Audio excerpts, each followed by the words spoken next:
I actually came to Texas in 2007, and it struck me as I stood on Dealey Plaza in December of that year that I hadn't really heard anything about the anniversary, the 50th. And I started to kind of make some small inquiries just among people I knew.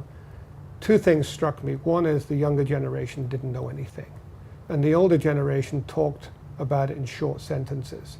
I always remember this one gentleman looking down at his feet and shuffling and saying to him it was an embarrassment to the city of Dallas. Stanley Marcus was seen of his day an entrepreneur. He was very liberal in his views, had actually been educated in Paris and Europe and learned his kind of visual trade there.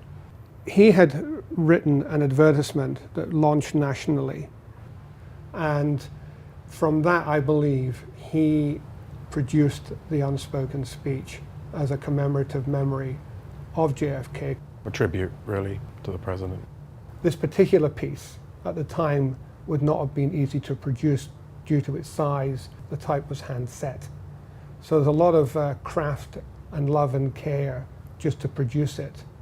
There's a photographer called Richard Avenden, a very famous American photographer, who was living in New York at the time. And on the evening of November the 22nd, 63, visited Times Square and was struck by mainly women at the time holding up copies of the newspaper with President Kennedy shot or President assassinated. And that gave me the idea for the first video that we've shot with people holding up words from part of the Unspoken speech.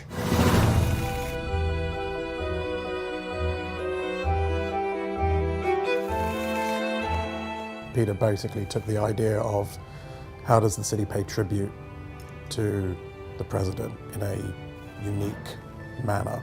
So I think he took the idea of the speech, married the two ideas together and thought, well, what if the citizens of Dallas were to give this speech using this format, put the two ideas together, and that would create an art project that would be unique to the city of Dallas.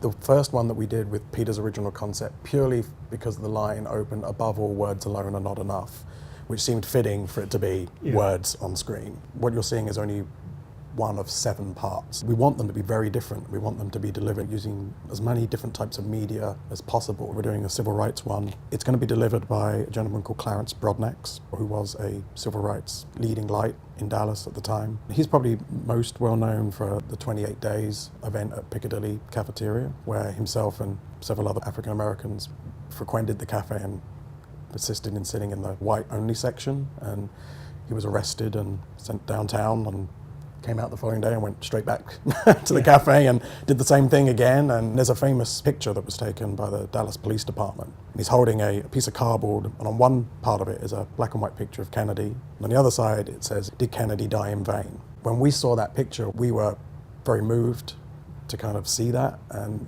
instantly were thinking of the speech. We knew there was a civil rights part that we'd extracted. And over the course of a few months, we got to know him, and he told us some fascinating stories back from that time and experiences that he'd had as a child growing up and what Dallas was like at that time from his perspective. We very quickly kind of got to this idea of, well, wouldn't it be great if Clarence would very kindly deliver this part of the speech for us?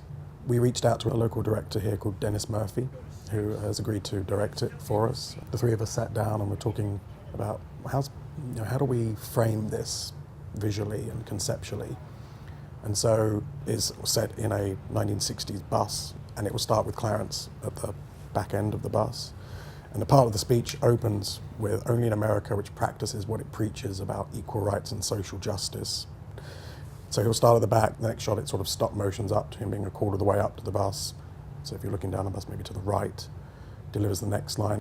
He gradually moves from the coloured section up to the white-only section behind the driver and delivers the final line. Next year is the 50th anniversary of the passing of the Civil Rights Act.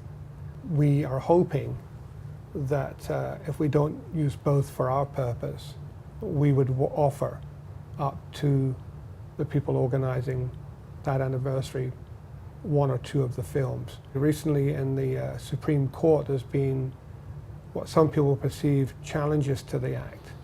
So with those 2 things in mind, we think this particular piece of film associated with the Unspoken speech really truly brings 63 right into 2013-14.